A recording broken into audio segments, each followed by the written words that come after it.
Boa noite a todos e a todas, sejam todos bem-vindos ao primeiro debate CEDEM de 2022. Eu sou Renata Cotrim, historiadora do Centro de Documentação e Memória da Unesp. Vou ter o prazer de mediar esse debate. Hoje contaremos com a presença do professor Marcos Del Roio, que teve alguns problemas técnicos, então está chegando, e com o professor Milton Pinheiro. O debate vai ser como tema os comunistas e a luta centenária por democracia, né? Fundado em 25 de março de 22, durante um congresso realizado em Niterói, o Partido Comunista Brasileiro, inicialmente seção brasileira da Internacional Comunista, completa 100 anos de atividades em prol da democracia. Para celebrar a data, o Centro de Documentação e Memória da Unesp realiza o primeiro debate CEDEM. A democracia pensada pelos comunistas ultrapassa o horizonte do capitalismo e os limites da democracia burguesa. Os comunistas sempre entenderam que a construção da verdadeira democracia teria que contar com o protagonismo dos trabalhadores e ter o seu fundamento nas classes populares. Para começar o debate, vamos começar com o professor Dr. Milton Pinheiro, professor titular da Universidade do Estado da Bahia, UNEB, campus de Alagoinha, membro permanente do programa de pós-graduação em História da mesma universidade. Posteriormente, vamos contar com a fala do professor Dr. Marcos Tadeu Del Roio, professor titular do Departamento de Ciências Políticas e Econômicas da Faculdade de Filosofia e Ciências da Unesp, campus de Marília, onde pesquisa e orienta principalmente nas áreas de teoria política, socialismo e política operária. É presidente do Instituto Astrogildo Pereira. Professor Milton, é um prazer tê-lo aqui conosco. Teremos aí, então, de 20 a 30 minutos, né, para cada fala. Pedimos a todos que quiserem enviem as perguntas. E é isso. Um bom debate a todos. Professor, por favor, fique à vontade. Seja bem-vindo mais uma vez e obrigada por aceitar o convite. Boa tarde a todos e todas. É um prazer estar aqui, Renata, com você. Genira, que conversou bastante comigo por correspondência, por e-mail, que eu digo, né? É um momento importante para um debate rico sobre a história política brasileira, né? O Antônio Gramsci dizia que estudar a história de um partido político com essas características, no caso que ele citava o Partido Comunista Italiano, e nós citando aqui o Partido Comunista Brasileiro, é estudar, do ponto de vista monográfico, a história de um país, né? Então eu acho que isso é muito importante para que a gente possa registrar essa história do PCB durante um século, né? E em especial entender a realidade brasileira, as contradições do Brasil. Há 10 anos atrás, né, dessa feita em um espaço presencial, eu também tive o prazer de ser convidado pelo CEDEM para uma mesa com o professor Marcos Napolitano, o professor Caio Navarro Toledo, mediado por Angélica Lovato, que ainda não era professora da Unesp, mas que já tinha um trabalho desenvolvido nesses arquivos e que em momentos posteriores seria professora, como dessa instituição. Olha, o PCB ele surge, na verdade, como uma perspectiva de ter um programa de classe para operar na sociedade brasileira. Uma sociedade contraditória, com fortes resquícios ainda do escravismo, com uma política, né, de grau extremamente restritiva por parte da autocracia burguesa no Brasil. E o PCB surge com essa perspectiva de constituir esse programa de classe para agir na realidade brasileira, mas ao mesmo tempo se basear em um projeto universal, né, de perspectiva transformadora, ou seja, de ruptura socialista. Esse quadro se dá, em grande medida, em virtude de duas questões emblemáticas, né? Primeiro, a crise do movimento sindical e operário de corte anarquista, né? Em virtude do levante ágrafo, né? de 1918, o Levante Acre, tá, desculpe, de 1918, e ao mesmo tempo das informações, né, da rica experiência de 1917 na Rússia Vermelha, né, da Revolução de Outubro, que chegam ao Brasil e promete, né, inspira um processo rico de transformações para o Brasil e que alimenta, né, um conjunto de trabalhadores do campo e da cidade a se organizar em diversos coletivos de comunistas em várias partes do Brasil, em especial em regiões do Brasil onde a concentração operária era importante, né? Portanto, Rio de Janeiro, Santos, né? Cruzeiro no interior de São Paulo, que era um entroncamento ferroviário de bastante expressivo de presença de trabalhadores e outros pelo Brasil, como no Rio Grande do Sul, Pernambuco e assim sucessivamente. Esses agrupamentos, né, se constituíram de forma bastante residual pela extensão territorial do Brasil. Não havia possibilidade de uma articulação mais consistente, mas mesmo assim eles se organizaram para dar um formato àquilo que em 25 de março passou a ocorrer, que era na verdade o primeiro congresso do partido, né? A 25 de março de 1922, inicialmente na cidade do Rio de Janeiro, mas como desvela o próprio Edgar Carone, com questões de segurança em jogo, ou seja, a possibilidade de repressão, se transfere esse congresso para a cidade de Niterói, né, na casa de familiares do Astrogildo Pereira, que viria a ser também um dos fundadores do partido, né? Então, o extraordinário desse movimento não é tão somente a organização desse instrumento, né, de classe, desse operador político importante, mas as formas pelas quais o programa continha uma expressão de luta contra as oligarquias e o sentido, já naquele momento, entender o papel do imperialismo e sua importância junto à burguesia e suas frações internamente, ou seja, ao Brasil, naquele momento, naquilo que seria o impedimento para que os trabalhadores tivessem direitos e direitos os mais simples naquele período da nossa história. Então, esses agrupamentos comunistas fundam um partido, né, e o partido começa a ter alguma expressão já nos primeiros momentos, né? Isso é importante registrar, mas a característica, inclusive, que dá título ao nosso debate, sinaliza para uma compreensão da mais completa ausência dos postulados mesmo de uma democracia formal, nos termos da democracia burguesa, ocidental, liberal, que nós conhecemos na ciência política. Aquilo não era, a rigor, algo próprio, né, desse formato da política, porque não existia esse espaço das liberdades democráticas, esse espaço da institucionalização da política, não existia o espaço do livre e contraditório na cena brasileira. Então, o partido já de imediato passa por dificuldades de se manter na legalidade, né? Em alguns momentos da década de 20 entra na clandestinidade, né? Então, se a gente analisar, né, esses traços iniciais da luta centenária também por democracia, a democracia substantiva, a democracia popular, a democracia que tem que ser qualificada, porque por si só ela não responde a uma natureza universal em um contexto político tão agravado, né, pela forma de agir das forças da reação, em especial qualificado como autocracia burguesa interna ao Brasil. Então a gente vai ter durante a primeira década de surgimento do PCB algumas ações voltadas para desenvolver a informação, ou seja, agitação e propaganda, né?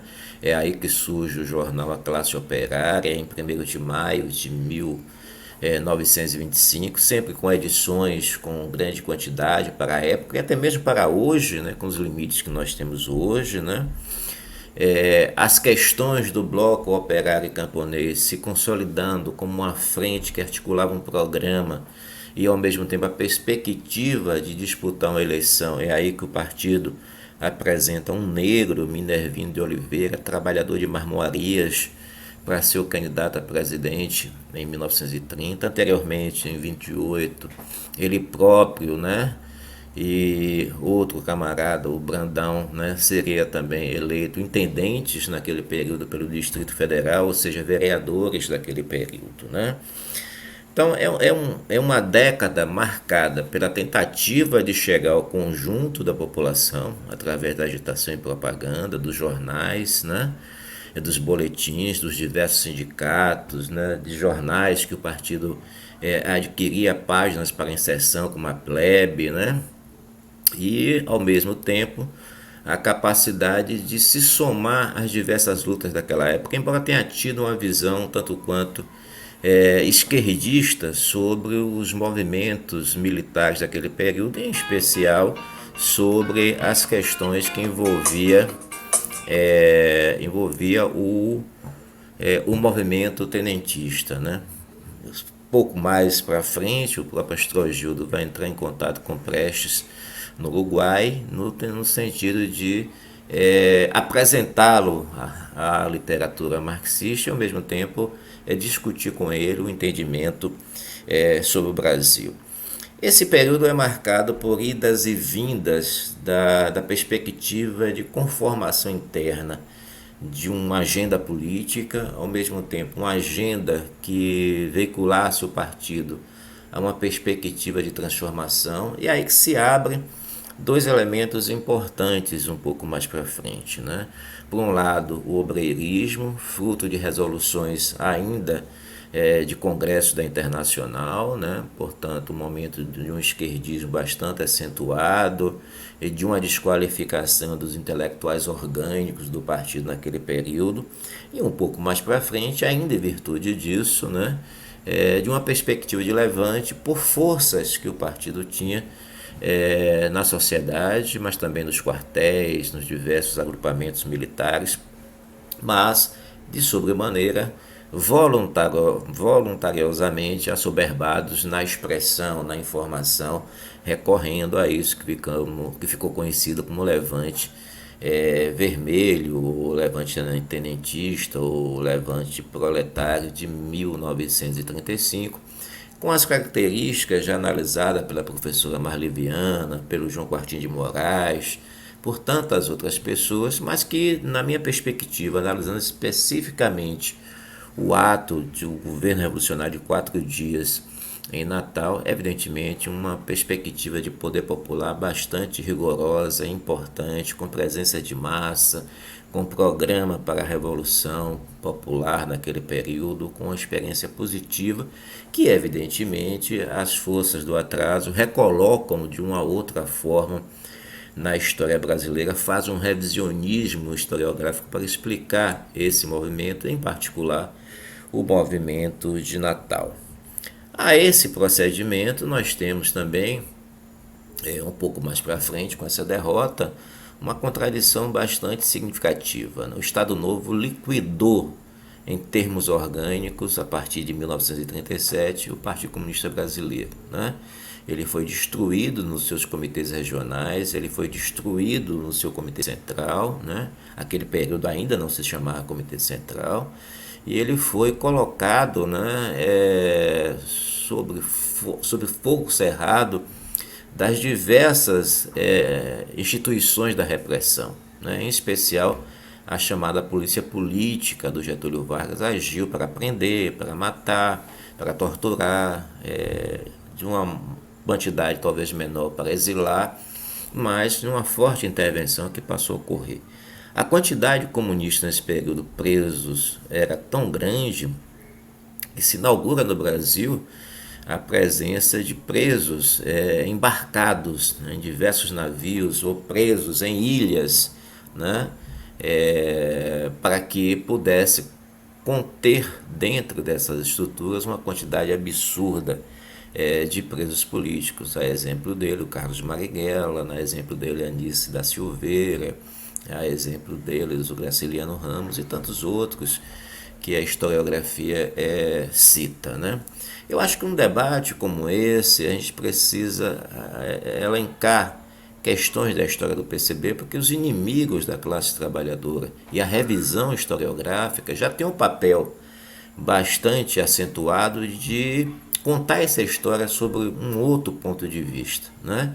E narrar essa história em uma oportunidade dentro da universidade, em um centro de documentação, é importante para trazer as contradições de uma narrativa que tenta, né, de certo modo, problematizar a história do PCB, mas se apresenta naquilo que é muito mais um ataque ao partido do que uma problematização das contradições que o PCB teve durante a sua história, que realmente as tem, né? Ou de uma visão crítica, rica e, de certo modo, capaz de, baseada em elementos históricos, em fontes históricas, apresentar uma perspectiva analítica mais correta, mais condizente com os laços da historiografia brasileira, né? Então esse período é um período que se fecha com a Conferência da Mantiqueira, né, organizada pelo chamado Grupo Baiano. O Grupo Baiano era composto por um agrupamento de intelectuais, militantes, dirigentes que se encontravam na Bahia, e aí tem um detalhe super importante, se encontravam na Bahia porque o Comitê Regional da Bahia era o único que era reconhecido pelo Bureau Latino-Americano da Internacional Comunista, porque diante da repressão varguista considerava que o restante do país, as direções do PCB, além de destruídas, né, aquilo que sobrou estava muito infiltrado pelas forças da repressão.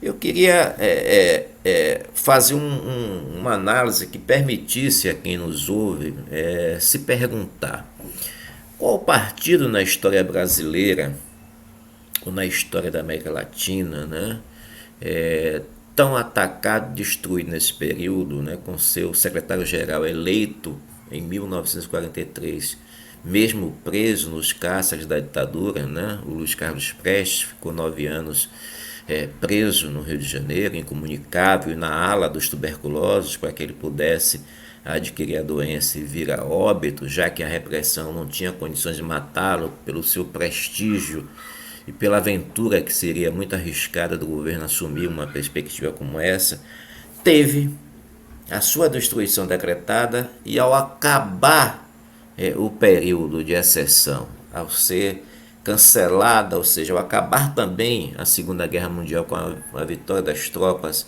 aliadas, em especial aquilo, né, que a União Soviética implementou, aquilo que a União Soviética trouxe de civilizatório, aquilo que a União Soviética, através do Exército Vermelho, conseguiu varrer de nazistas, de liberar campos de concentração, de trazer de progresso para a humanidade, né, saiu tão forte em tão pouco tempo de um espaço político como esse. Então, PCB, eu gosto muito de citar em alguns artigos a Fênix Vermelha, né, ele ressurge em 1945, né? Para se ter uma ideia, Prestes foi recebido em diversos estádios pelo Brasil, mas o emblemático é o estádio, o seu comício no estádio do Vasco da Gama, São Januário, no Rio de Janeiro, então Pacaembu, em São Paulo. Mesmo ele não tem nem documento para circular o Brasil, tem um documento que pode ser encontrado em arquivos, que era uma autorização da polícia do Rio de Janeiro para que ele pudesse viajar. O partido consegue um crescimento extraordinário, consegue se transformar num partido de massa, eleger bancadas extraordinárias, né? Deputados federais, 14, o próprio pré-senador mais bem votado do Brasil. Nas eleições para deputado estadual, elegeu mais de 50 deputados estaduais pelo país, como o próprio Ronald Chicote diz, né? E em eleições um pouco mais para frente, ainda durante os anos 40, fazer bancadas extraordinárias nas principais cidades brasileiras, e algumas delas têm maioria, como a cidade de Recife, a cidade de Santos, né? E a belíssima bancada de 18 vereadores no Distrito Federal, ou seja, no Rio de Janeiro. Esse processo levou, como sempre, né, a democracia brasileira, essa construção enigmática, né, do liberalismo brasileiro, com circunstâncias bastante específicas, de baixa intensidade, bastante restrita, domesticada por uma autocracia bastante despolitizada na forma de se relacionar com outras forças políticas, com um controle muito grande do Estado capitalista, com a repressão acentuada, com racismo estrutural rendendo pelo país, né? Novamente um ciclo de lutas que poderia ter avançado esbarra numa repressão generalizada, que é a cassação do partido, e é objetivamente a cassação desses parlamentares. Tem um fato histórico que eu gosto de registrar em alguns debates, né? Ao caçar os vereadores da cidade de São Paulo, um pouco mais para frente, porque naquele período das eleições para vereadores os comunistas disputaram por outras pequenas legendas, ao caçar os vereadores da capital de São Paulo, sobe, né, um dos suplentes que assume com a cassação dos comunistas, é uma pessoa que vai ser prefeito de São Paulo, governador de São Paulo e presidente da República, que surge na política pela cassação dos comunistas. Ou seja, Jânio Quadros é essa pessoa que vai surgir, né, pelo terror da burguesia sobre o partido, essa frágil institucionalidade, essa ordem burguesa da democracia formal bastante restrita, que faz surgir personagens como esse, que vem a ter, evidentemente, para o bem ou por o mal, uma importância significativa na ordem política brasileira. Mas eu queria chamar a atenção nesse eixo cronológico, sair um pouco desse eixo cronológico, aí eu fico até a primeira metade do século XX, para colocar alguns eixos que eu considero bastante importantes, né? O PCB tem uma contradição principal na sua história, né? Ou seja, o PCB tem momentos de procura pela democracia formal e o PCB tem momentos de ruptura da ordem para colocar, de certo modo, na ordem do dia o projeto da Revolução Socialista.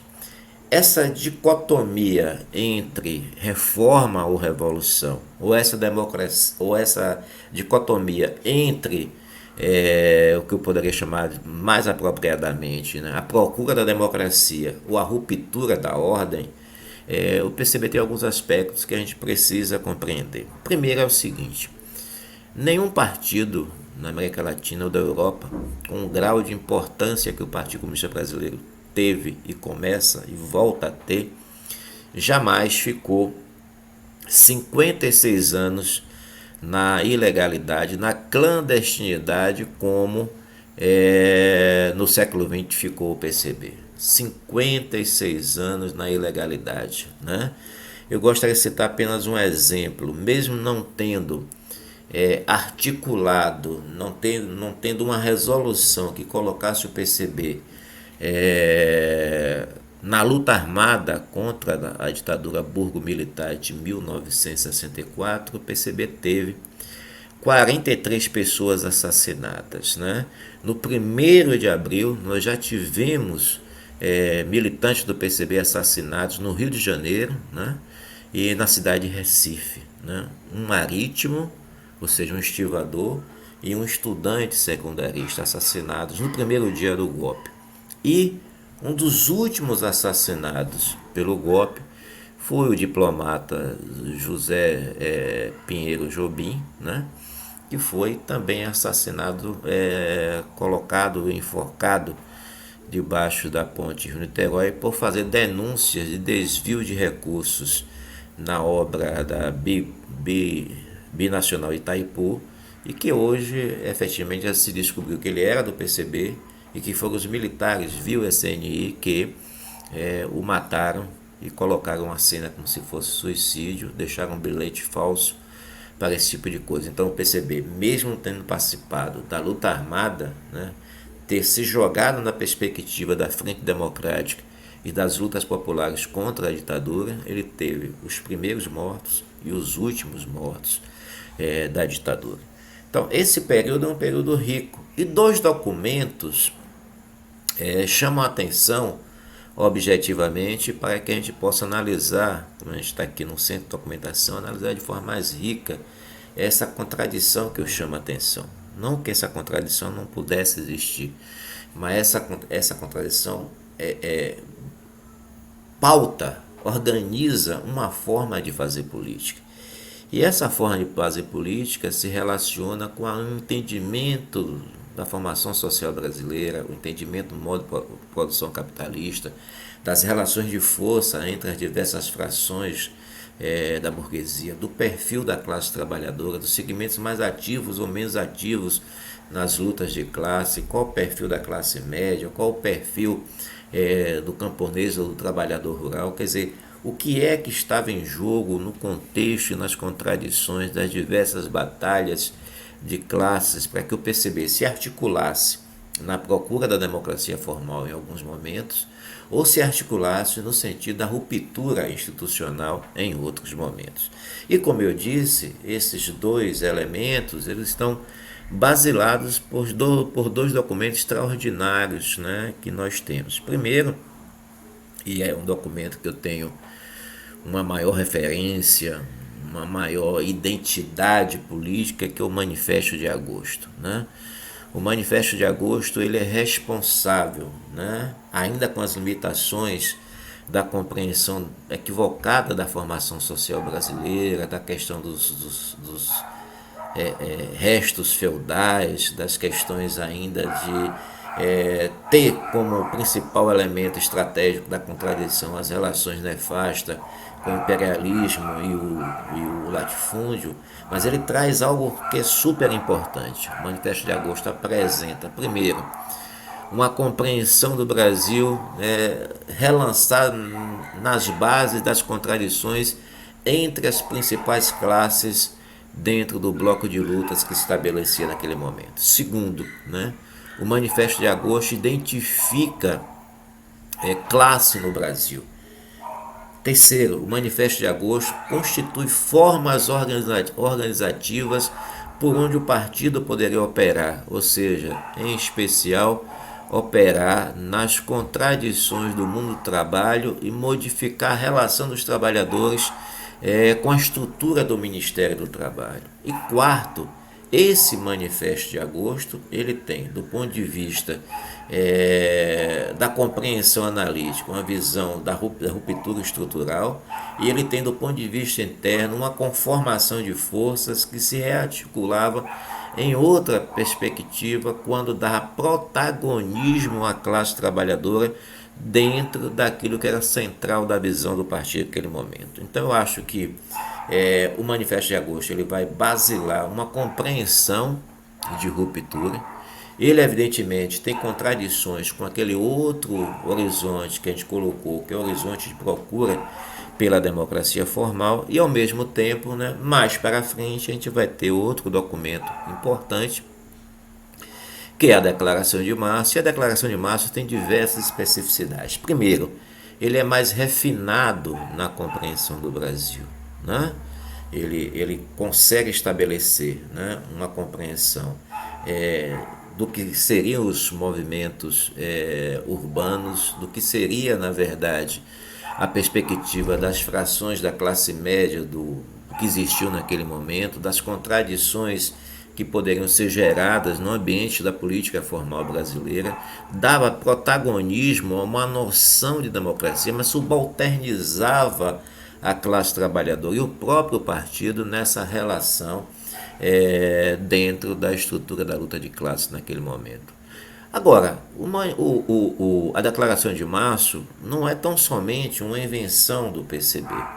A Declaração de Março se insere em um contexto onde diversos países, diversos PCs também estavam tirando documentos com mais ou menos essa mesma compreensão, ou seja, compreensão do que era de certo modo designado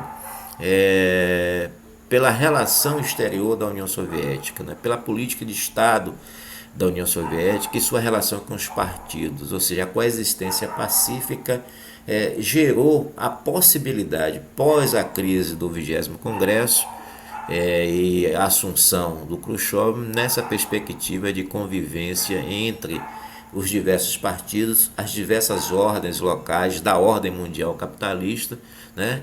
E a perspectiva de se chegar ao poder por formas até então não examinadas anteriormente, né?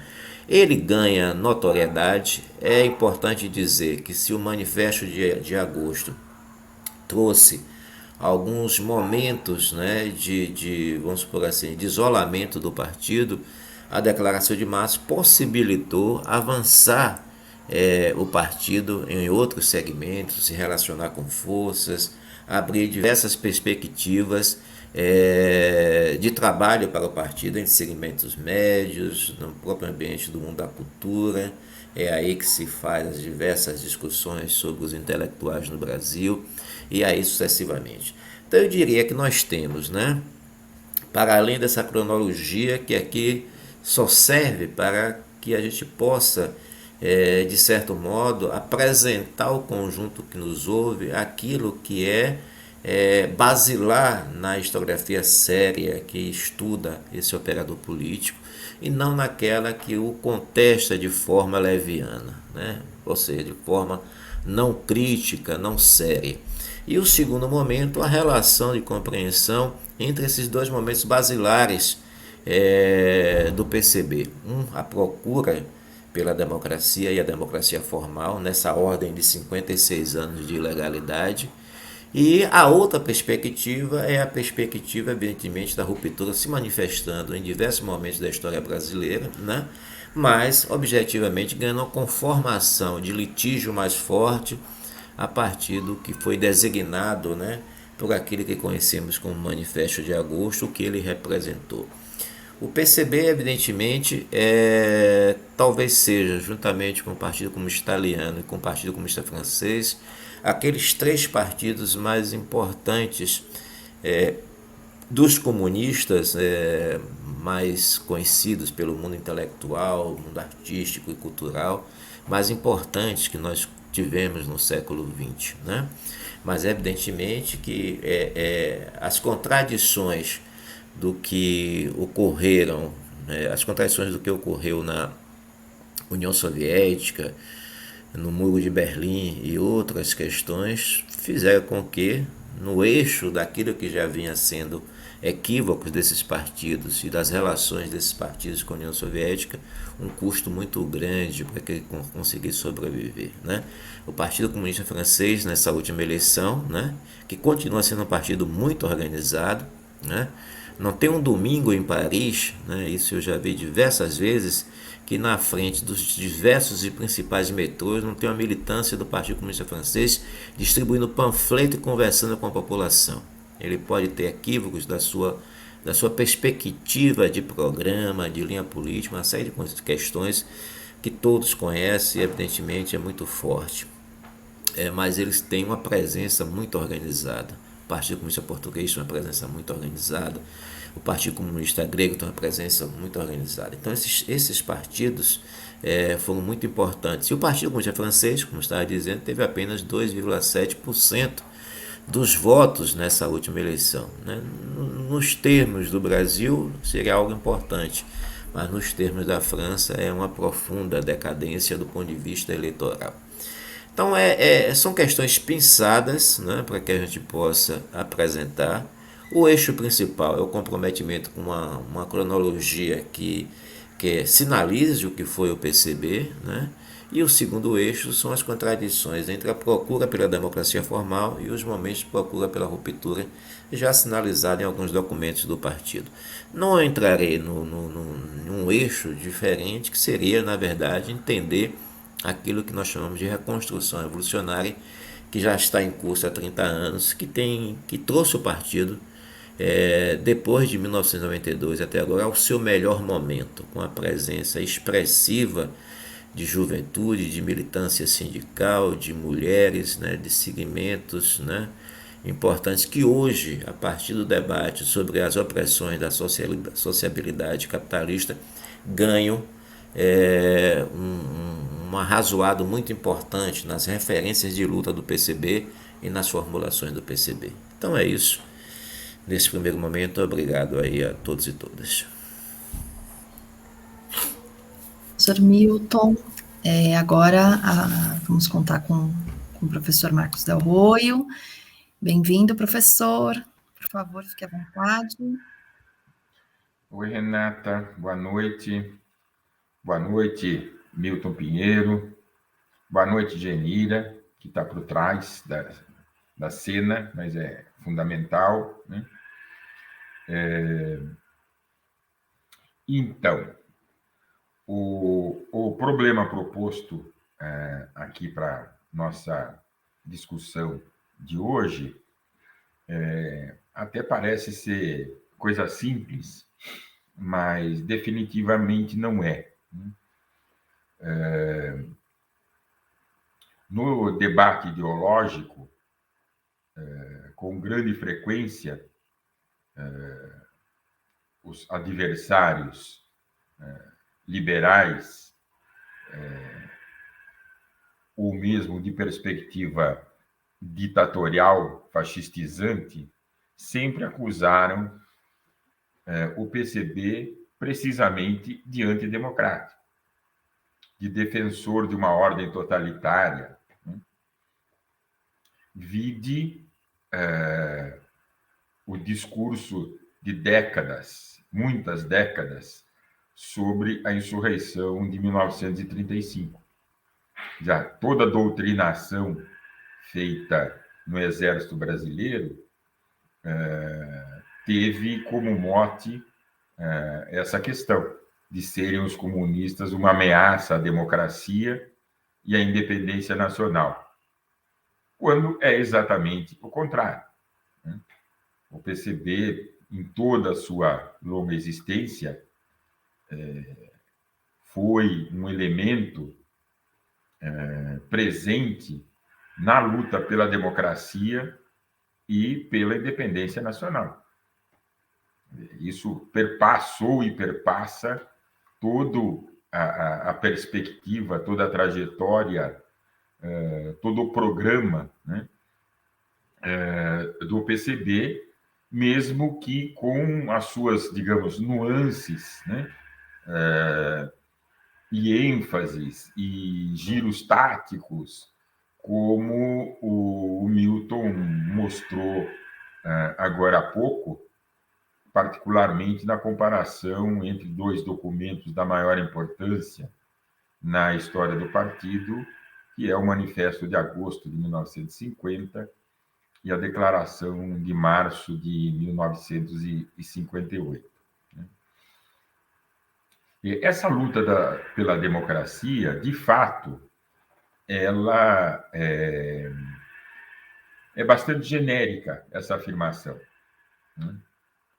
Porque, efetivamente, o PCB sempre lutou pela ruptura democrática. Quer dizer, toda a estratégia do PCB, definida no seu terceiro congresso, realizado na virada do ano de 1928 para 1929, indicava a necessidade de uma revolução democrática, né? Era isso que o país precisava. Quer dizer, era uma revolução democrática, significa que as forças sociais se colocam em campo para disputar a condução do processo. Quer dizer, pela análise concreta daquela situação concreta, tudo indicava que seria a pequena burguesia a possivelmente fazer aquela ruptura, né?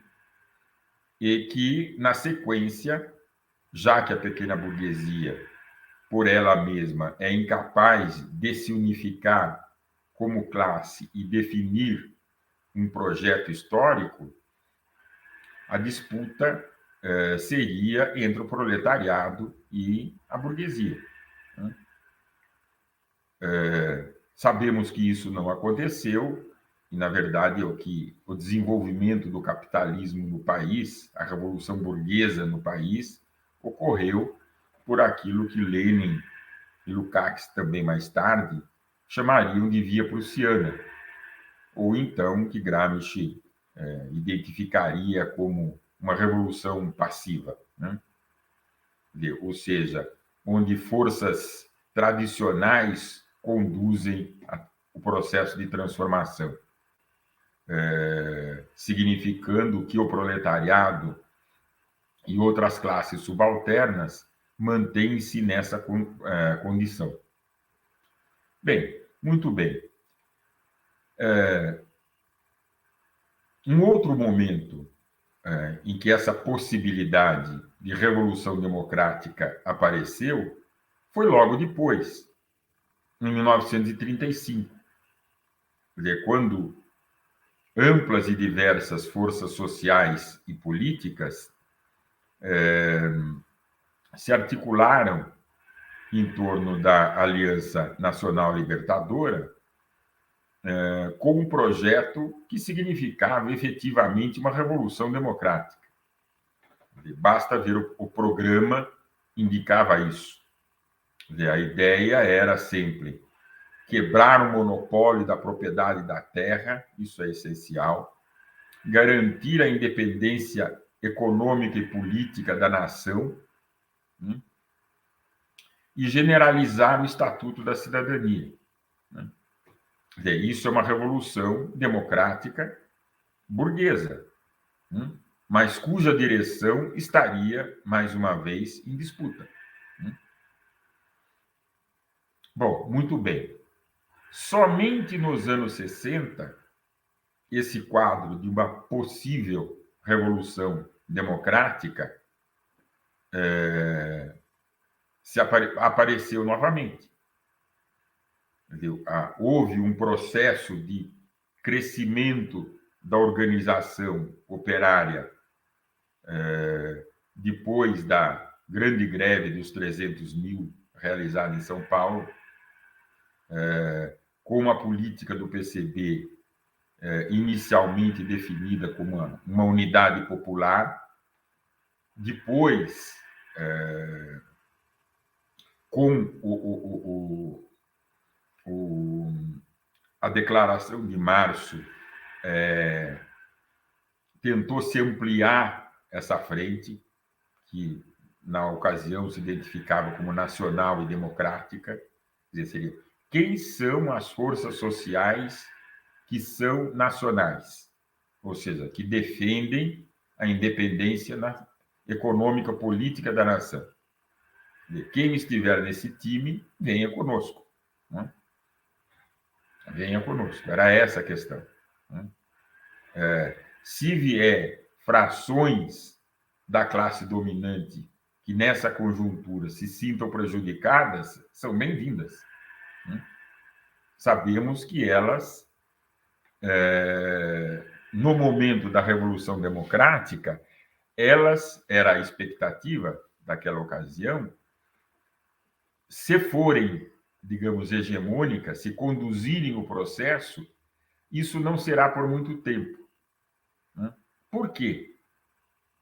Porque, conforme se lia a situação internacional era muito favorável. Quer dizer, havia um fortalecimento do campo socialista, a União Soviética desenvolvia a sua economia de um modo, digamos, marcante. Lembrar da invenção do jato, do Sputnik. Então, havia um destaque na produção tecnológica e científica da União Soviética bastante grande. Ao mesmo tempo, ocorreu a Revolução Cubana, que teve um grande impacto no Brasil e em toda a América Latina, se não em outros lugares ainda, na África também. E havia, digamos, a Revolução Argelina em andamento, a Guerra de Libertação do Vietnã em andamento. Veja, era uma perspectiva completamente diferente do desastre que nós nos encontramos hoje, 2022.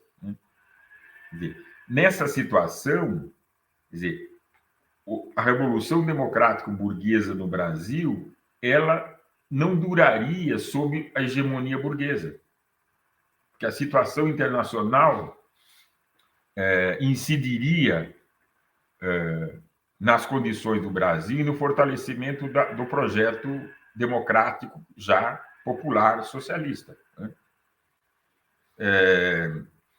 Bom, muito bem. Sabemos que também, a exemplo de 29 e 30, né? E a exemplo de 35 e 64, essa perspectiva foi derrotada pelas forças concentradas do conjunto das classes dominantes. E foram instauradas ditaduras abertas. Depois de 35, houve 2 anos, 36 e 37, com um curtíssimo intervalo de uma repressão bárbara, né, contra as forças do movimento operário, em particular do Partido Comunista. Né. Isso prosseguiu depois, quando instaurado formalmente o Estado Novo em novembro de 1937. Né. Quer dizer, aqui, o que acontece? A luta do PCB é, de novo, contra a ditadura das classes dominantes. Se chamava, na época, era uma formulação do Astrogildo Pereira, né, contra o bloco feudal burguês, né, e para a instauração da democracia. O que acontece? Quando o Estado Novo se extingue,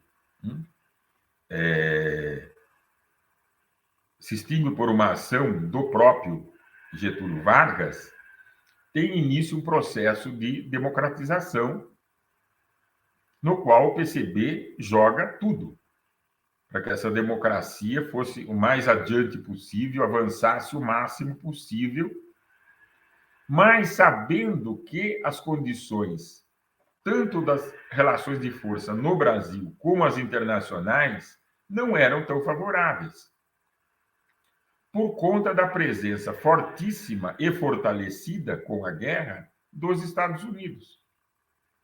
Quer dizer, então, o que era preciso fazer prioritariamente era bloquear a intervenção americana, que acabou acontecendo, né, com a deposição do Getúlio Vargas em outubro de 1945, né? E era preciso priorizar,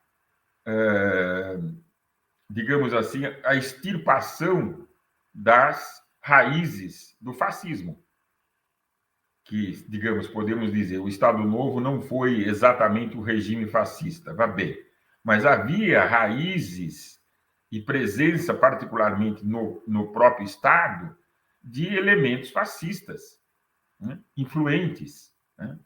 Então, essa era a perspectiva do partido. Quer dizer, garantir que efetivamente viesse a acontecer uma Assembleia Constituinte que definisse uma democracia liberal burguesa, que é o que era possível, a mais avançada que se conseguisse, né, realizar. Novamente, com a derrota de 64, uma derrota seríssima, sem dúvida nenhuma, né, para o conjunto do movimento operário e popular, particularmente para o PCB, que sofreu uma série de cisões, e a perspectiva da luta armada se difundiu bastante em outras forças de esquerda, mas também por dentro do próprio Partido Comunista. Quer dizer, quando a ditadura militar burguesa estava por se extinguir, também ficou claro que a questão ela se concluir como uma revolução democrática, ela era objetivamente possível. Mas o fato é que as condições que se apresentaram para o próprio Partido Comunista e para as outras forças vinculadas ao movimento operário, não ficaram caracterizadas. E o que eu quero dizer com isso? Do ponto de vista da hegemonia, quer dizer, de novo, como nos anos 20, havia duas forças que se propunham a conduzir o processo, né? A burguesia, particularmente a paulista, que, com o manifesto de 1977, em que a burguesia paulista pede a Assembleia Constituinte, ela está dizendo que, olha, deixa comigo que eu conduzo o processo social e político. Senhores militares, muito obrigado. Fizeram um bom serviço, mas agora nós conseguimos fazer isso. Claro que isso era uma projeção que se mostrou equivocada, né? Mas que teve o seu momento de glória, digamos, no período do Plano Cruzado. E ali foi o último intento, digamos assim, da burguesia brasileira de se colocar como efetivamente uma classe capaz de conduzir a vida social e política do país. Quer dizer, de criar uma hegemonia civil que fosse, digamos assim, construtiva e civilizatória. Com essa derrota, dessa perspectiva, nós, sociedade brasileira, ingressamos no inferno da época neoliberal, na qual nos encontramos até hoje. A outra força do movimento operário, particularmente também em São Paulo, que se expressou no ABC, tinha também ela uma perspectiva liberal. A perspectiva daquela classe operária que logo depois formou o PT, era claramente liberal, americanista. O que eles diziam? Vamos abolir toda essa estrutura da CLT e do sindicalismo de Estado e vamos disputar no mercado o valor da força de trabalho. Quer dizer, um sindicato que se sente forte, né, ele diz, não, vamos para a mesa de negociação e nós vamos conversar sobre o preço da força de trabalho, né, o preço da mercadoria força de trabalho. Quer dizer, ali não há nenhuma perspectiva que não seja de um Estado liberal, no máximo de um Estado liberal democrático. Quer dizer, vejam que era muito similar à da burguesia, com um pequeno, grande problema. É uma perspectiva claramente subalterna. Não há perspectiva de uma revolução democrática que, àquele momento, pelo grau de desenvolvimento do capitalismo no Brasil, já era uma revolução socialista. Quer dizer, as forças produtivas do trabalho, a indústria, o comércio, a capitalização da propriedade da terra já estava concluída. Quer dizer, o capitalismo pleno já havia se apossado do Brasil no final dos anos 70. Ali se abre a perspectiva da Revolução Socialista, né? Agora, nesse contexto todo, o Partido Comunista enfrenta uma crise duríssima, né? Quer dizer, em grande medida causada pela bárbara repressão da ditadura e depois pelas divergências internas sobre a perspectiva da saída da ditadura, né? Quer dizer, o que colocou o partido, no correr de todos os anos 80, numa crise orgânica dramática. Quer dizer, o partido foi se descolando da classe operária e dedicando as suas energias à disputa interna. Quer dizer, isso simplesmente desmilinguiu o partido, né? Agora, nós temos hoje, de novo, quer dizer, na perspectiva objetiva, a perspectiva da Revolução Socialista está posta como uma necessidade impressionante, porque a crise do capitalismo, que é uma crise estrutural do capital, que nós estamos observando nos últimos dias um aguçamento brutal, né? A questão ambiental, a questão da superexploração do trabalho, né? Chega a um grau que a única saída é uma revolução democrática claramente endereçada ao socialismo. Quer dizer, mais uma vez, né? A força política ou as forças políticas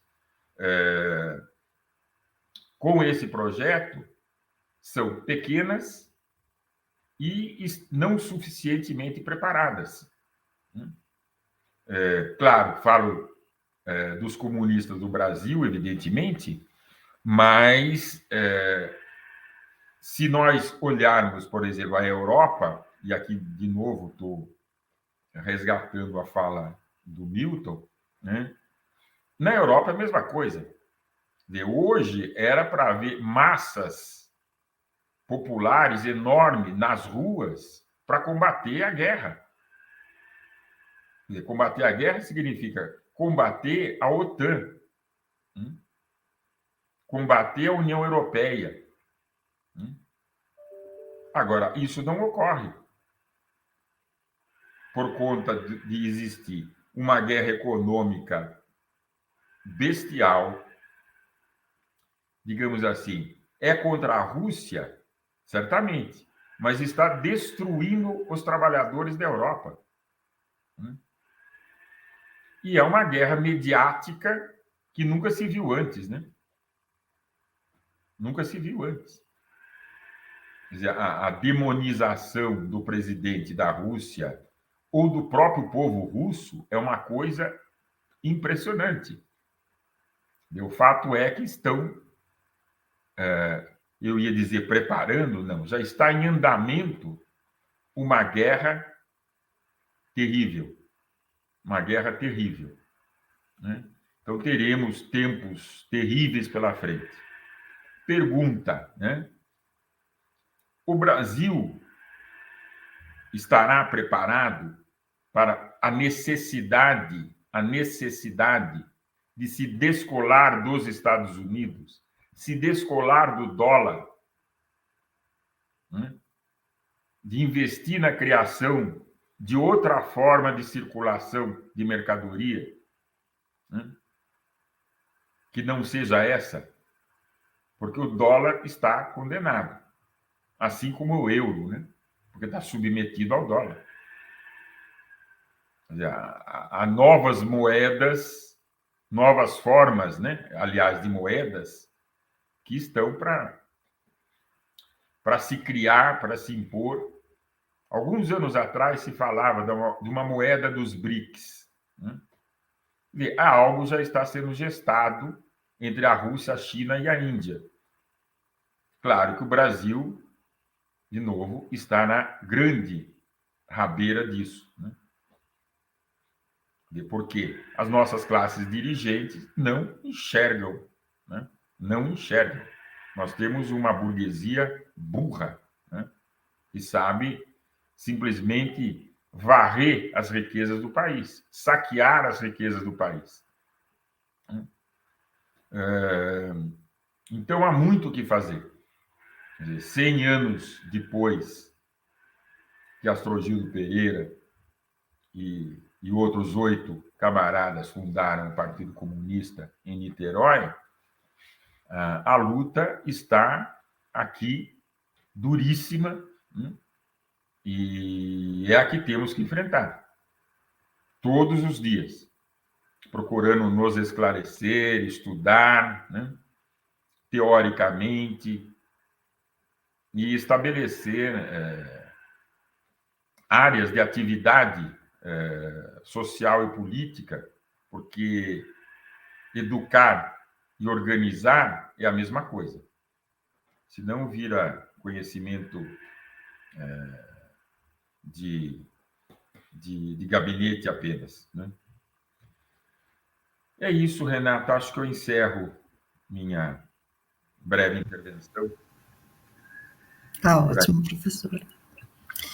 Obrigada, gostaria de agradecer aos professores Milton, professor Marcos, por essa aula, na verdade, né? Vocês deram uma baita aula aqui para a gente. E, bom, nós temos duas perguntas, né? A primeira pergunta é da professora Maria Ribeiro do Vale, coordenadora do CEDEM. Quem foi o primeiro estudante morto no primeiro dia do golpe? Né? O professor Milton mencionou que o primeiro comunista morto foi no dia do golpe, né? Se vocês sabem o nome, né, desse comunista, né, desse estudante, ele, não sei se ficou claro se era estudante, professor, mas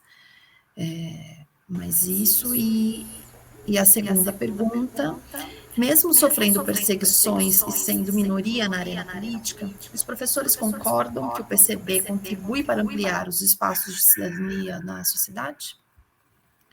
Quem quer responder primeiro, por favor? Repete essa daí, Renata, por favor. Repito. Deu um eco aqui também no meu... Mesmo sofrendo perseguições e sendo minoria na arena política, os professores concordam que o PCB contribui para ampliar os espaços de cidadania na sociedade? Professor Milton, quer responder primeiro? Posso. Por favor. Olha, a primeira pergunta é um estudante secundarista. Eu pessoalmente conheci o irmão dele em Pernambuco, numa atividade que eu tive com um velho militante comunista do Brasil, que é Aníbal, um médico que viveu na Ucrânia durante muito tempo. Mas para que ela possa colher essa informação, tem um artigo meu no livro Fogo da Conjuntura que eu falo sobre os mortos do PCB. E lá está citado o nome integralmente, a data e o lugar onde ele foi assassinado, Pichando, o centro de Recife. Ele foi fuzilado pelas tropas que já se encontravam na rua, efetivando o golpe naquele momento. A segunda questão, eu acho que qualquer partido comunista, qualquer partido do campo da esquerda, em sociedades tipo a brasileira, eles contribuem enormemente para alavancar e distender a ordem cidadã, mesmo que seja nos parcos elementos que já tivemos e que temos, né? Então o PCB, apesar de ser um partido pequeno, pelas suas jornadas de luta, a sua pauta tática, a sua compreensão estratégica, evidentemente que amplia os interesses da cidadania, seja ela em políticas concretas, tipo tornar sem efeito a lei do teto de gasto, reexaminar as questões das privatizações no Brasil, pensar um conjunto de políticas que foram soterradas no governo Temer e no governo Bolsonaro, que em grande medida atendia minimamente as necessidades dos trabalhadores, da população em geral, né? Então, se esse espaço difuso da cidadania existe, evidentemente que partidos como o PCB têm um papel importante para a denúncia, para a agitação, para a organização de trabalhadores que avancem nas suas lutas, né? Eu falei de questões mais específicas, né? Que estão no âmbito dessas lutas difusas da cidadania, né? Além das questões da educação básica, além das questões do SUS e da saúde pública, e evidentemente a partir de uma visão mais global da perspectiva de transformação, as ideias do poder popular, as ideias do socialismo, as transformações substantivas que a sociedade brasileira necessitam. Então, seria isso.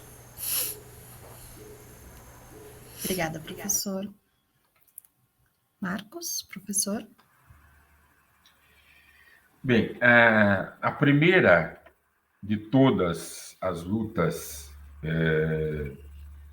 que o PCB propôs, nesses termos de generalização da cidadania, é a generalização do direito de voto.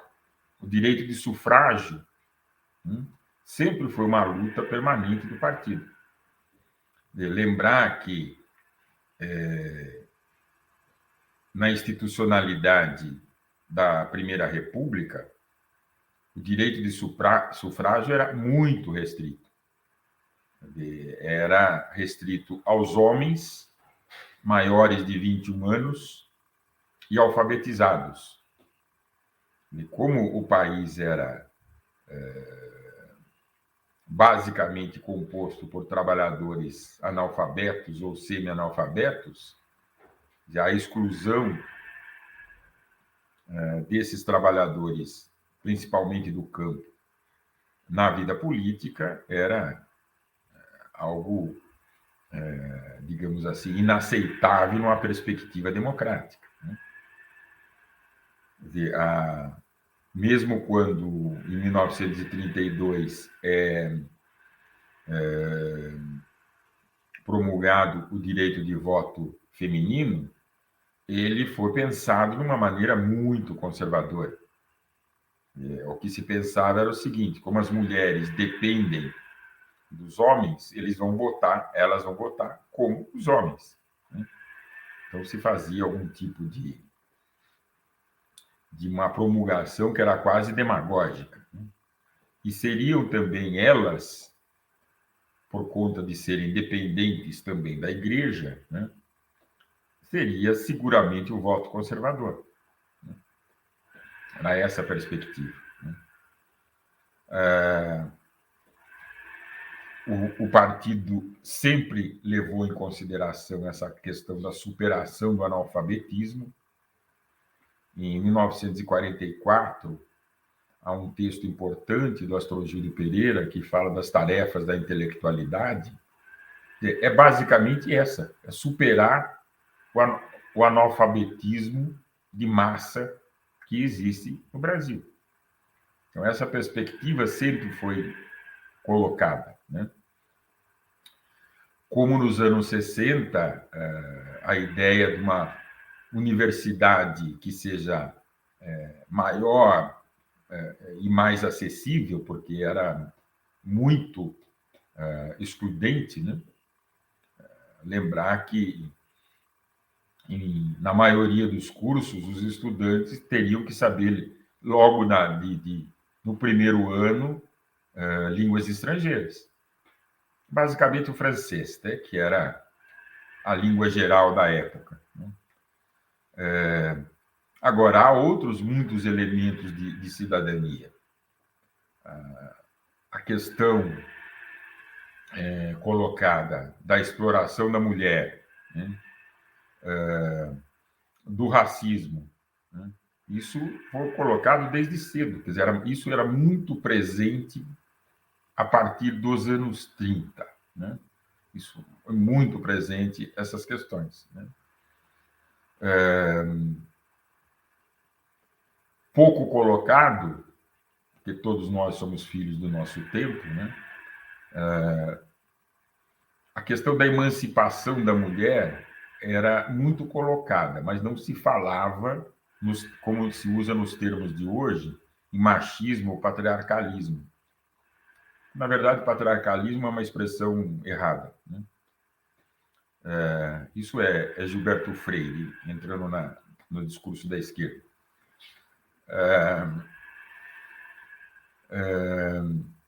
E muito menos a questões que hoje nós identificamos como questões de gênero. Quer dizer, hoje se vê que o PCB, porque age numa circunstância histórica completamente diferente, incorpora ou se empenha muito em incorporar todas essas questões, que antes não estavam presentes.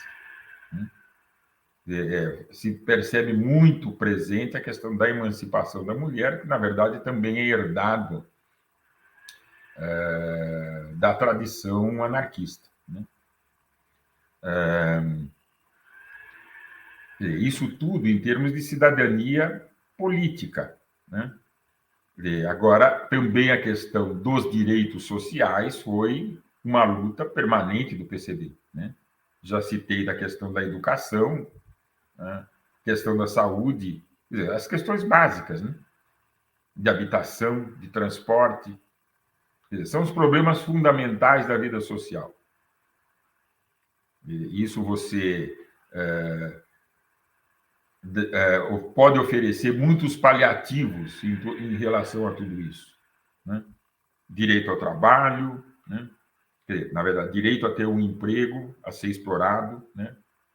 Mas num país de desempregados, de trabalho precarizado, já é um passo, né?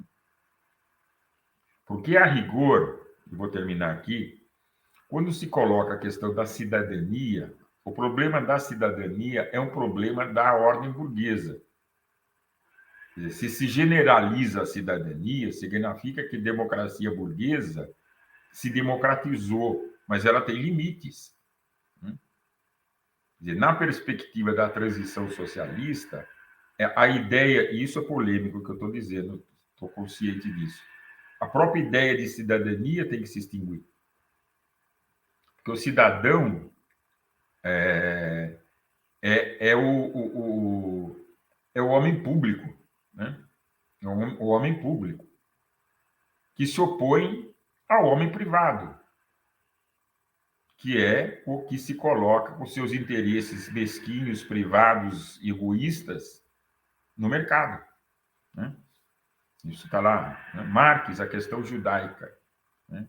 Então, isso é uma expressão da cisão do homem na sociedade burguesa, por mais democrática que ela venha, eventualmente, a ser, né? Isso. Obrigada, professor Marcos, professor Milton. Uma última pergunta para a gente fechar. Eu gostaria que vocês falassem um pouco, né? O professor Milton mencionou na fala dele, da perspectiva da reconstrução revolucionária, né, professor? Que este ano completa 30 anos, né? Desde 92, né? E eu gostaria de saber quais os desafios, né, para os comunistas nessa perspectiva.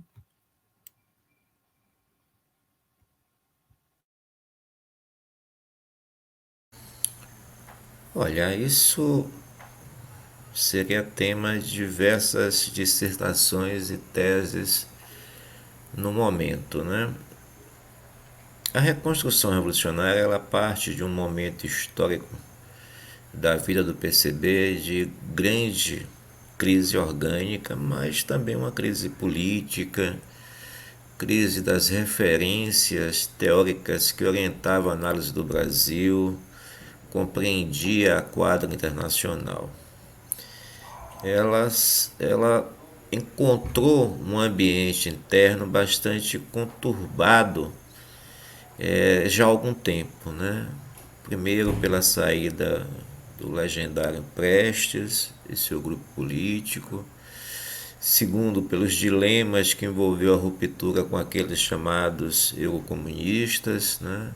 Ali por volta de 82 a 84, alguns um pouquinho mais para frente, né?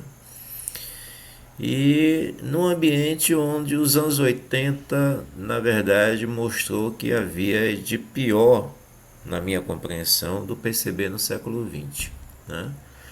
Um taticismo que escondia ou tentava assassinar a estratégia do partido, a estratégia histórica, né? Colocava no exílio qualquer posição que analisasse de forma mais real e concreta a realidade, dando protagonismo ao papel da classe trabalhadora naquele momento. E um conjunto importante de militantes do partido, né, tendo à frente o Oscar Niemeyer, né, Horácio de Macedo, Zuleide Faria de Mello, Ana Montenegro, o Ivan Pinheiro, o Edmilson Costa, né, no grau que me pertence nesse momento também estava naquelas contendas, porque havia sido eleito para o Comitê Central do 9º Congresso. Esse movimento tentou, primeiro, uma recuperação do que seriam os símbolos da sigla, do passado, né, da memória do PCB, como algo que deveria ser preservado. Esse foi o primeiro movimento. Um segundo movimento conseguiu descortinar os equívocos do taticismo que pautava a linha política do PCB, fazendo com que ele tivesse alianças extremamente ruins do campo da democracia formal, dos liberais no Brasil naquele momento, os apoios, né, nas eleições de 82, de 86, a figuras já superadas, né, pelo processo de transição da ditadura para a democracia formal, a democracia um pouco menos restrita, né? E esse descortinar, a partir do 13º Congresso, 2005, se concentra na reconstrução da estratégia do partido e na orientação para a militância, na vida orgânica, nas ações de massa, no movimento sindical, estudantil, né? Traçam um horizonte de que todas as ações do partido e a sua prática política, né, e o seu cabedal teórico e intelectual estariam formulados e na ação submetidos a essa estratégia que era a estratégia socialista que foi formulada naquele período. Ou seja, examinando a realidade brasileira, né, examinando o perfil da classe trabalhadora, as forças produtivas, o Estado brasileiro, né, os setores da economia, né, se chega a essa compreensão que o elemento central da estratégia, ou seja, o caráter da revolução no Brasil, seria a revolução socialista.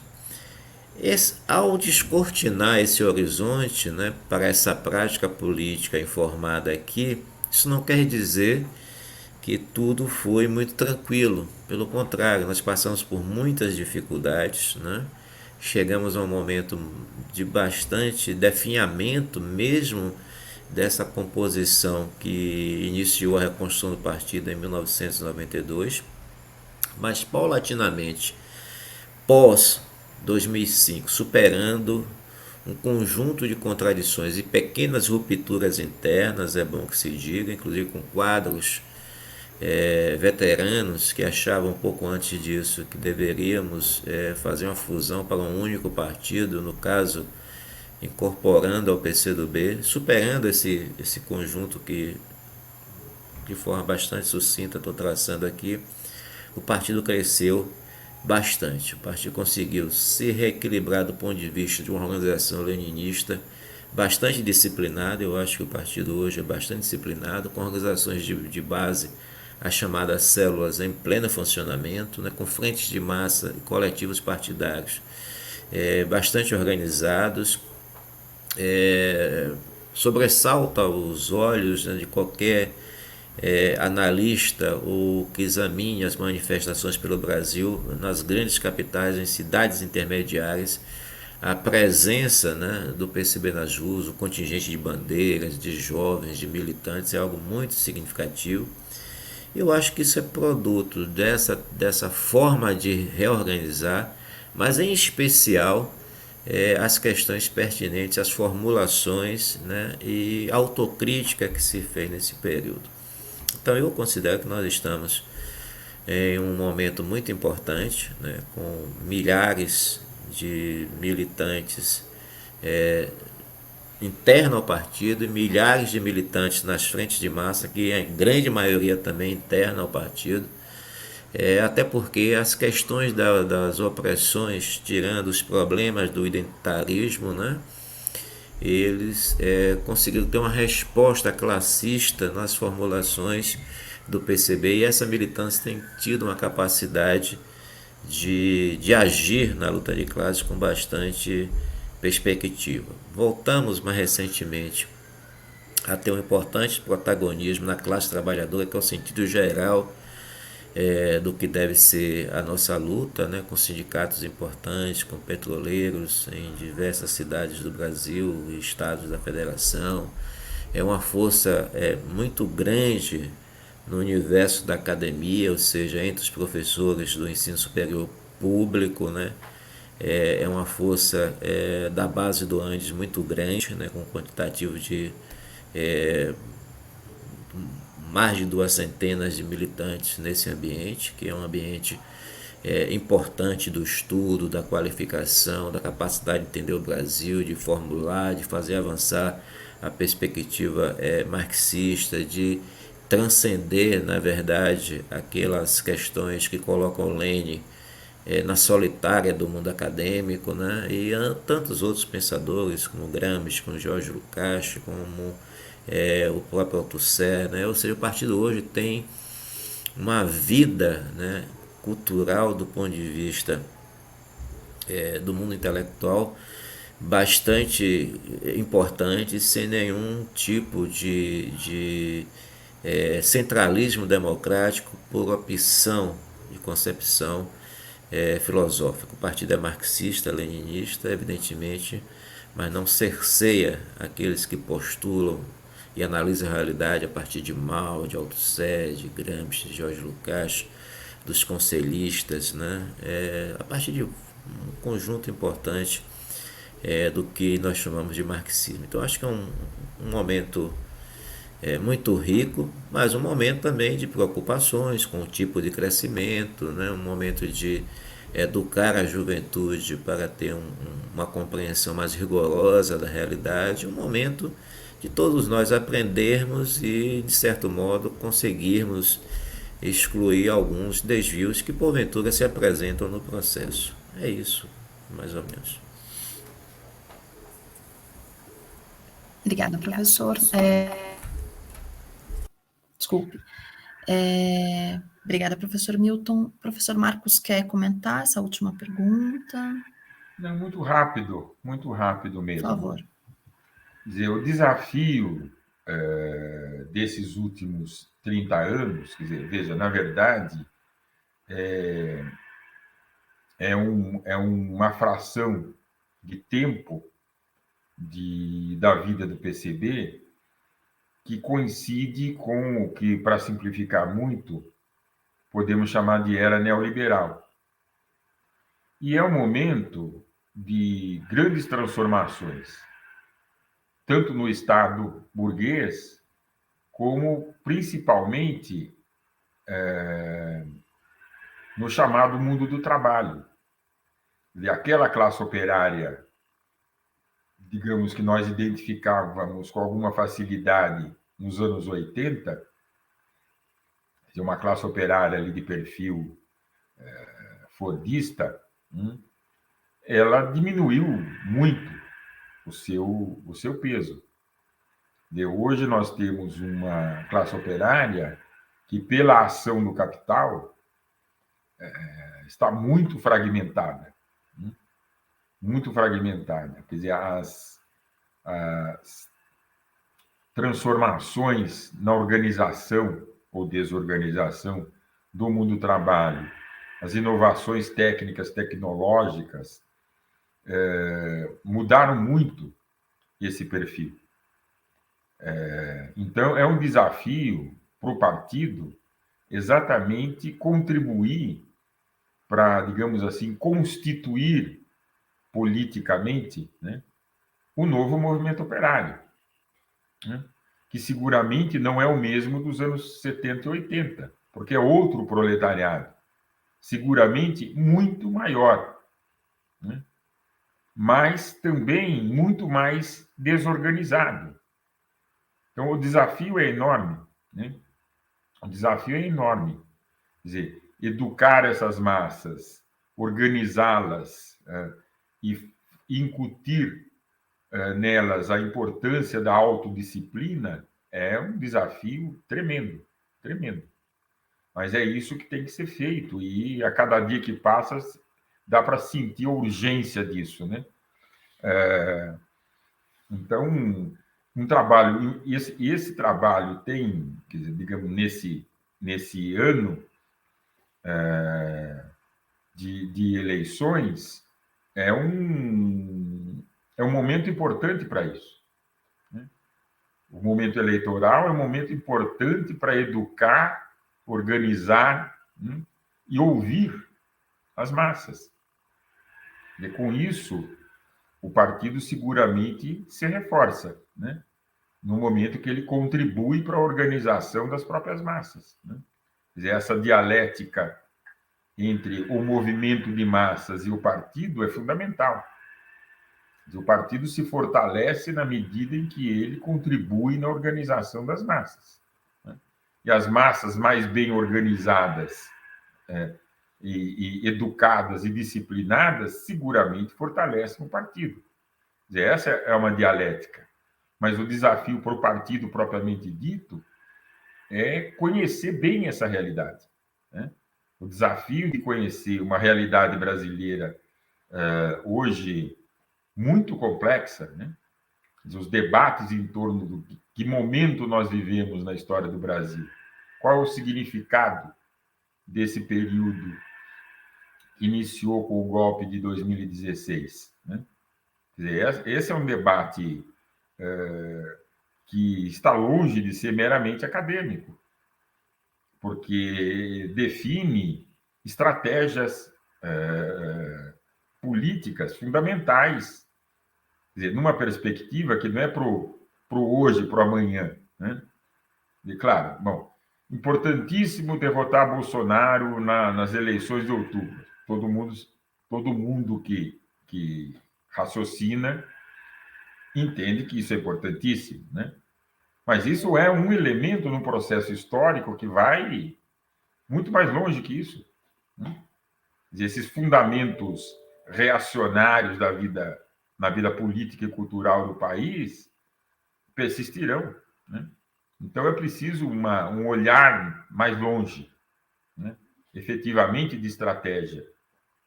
Daí a importância de ter no horizonte essa ideia da Revolução Socialista. Né? Claro que ela demandará momentos de aproximação. Evidente que ela não vai ser a semana que vem, óbvio, né? Por suposto. Né? Mas há momentos de aproximação, que são momentos de acumulação de forças no movimento de massas e no partido que tem essa perspectiva. Né? Isso, Rê. Obrigada. Obrigada, professor Marcos. Obrigada, professor Newton. Bom, nós estamos já nos encaminhando aqui para o final, né, do nosso primeiro debate CEDEM de 2022. Não temos mais nenhuma pergunta. Então, eu gostaria, primeiramente, de agradecer muitíssimo aos dois professores que aceitaram o convite, né, para abrirmos esse ano com esse debate super importante. Agradecer a todos e todas que estão aí nos acompanhando, que vão acompanhar depois com esse debate gravado, né, que não puderam assistir ao vivo. E gostaria de saber se vocês querem dar as últimas considerações para a gente já ir se encaminhando para o final. Por favor. Bom, eu gostaria de agradecer o convite, a participação junto com o Marcos, com você, a Genira, que sempre, desde o começo do ano, tem feito esse contato. E espero que esse debate possa contribuir para novas perguntas, novas indagações e que sempre tenhamos espaços, né, de reflexão e crítica como esse. Então, um abração, tudo de bom.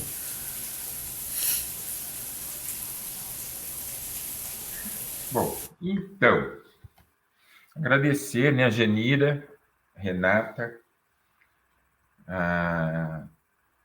Creio que é uma iniciativa importante que vai se desdobrar em outras, né? Então, de alguma maneira, esse centenário vai dar pano para manga. Quer dizer, são muitas as discussões que vêm ocorrendo e que ocorrerão, né, ainda, e creio que é uma possibilidade de se fazer um balanço histórico da trajetória do partido, com os seus erros, acertos, idas e vindas, e também de perscrutar um futuro que temos, né? Que temos, essa que é a verdade, né?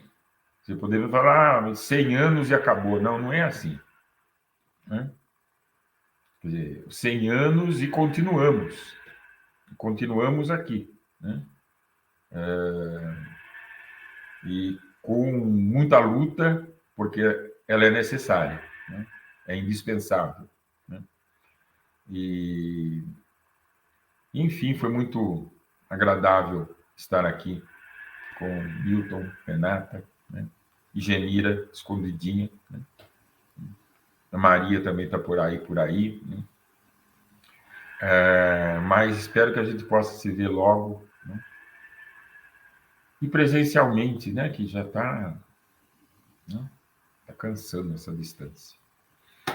Obrigado, Renata. Um abraço, Milton. Obrigada, professor Marcos, obrigada, professor Milton. Mais uma vez, em nome da equipe do CEDEM, da coordenação, gostaria de agradecer aos dois professores e a todos e todas que estão aí nos assistindo e que vão assistir posteriormente.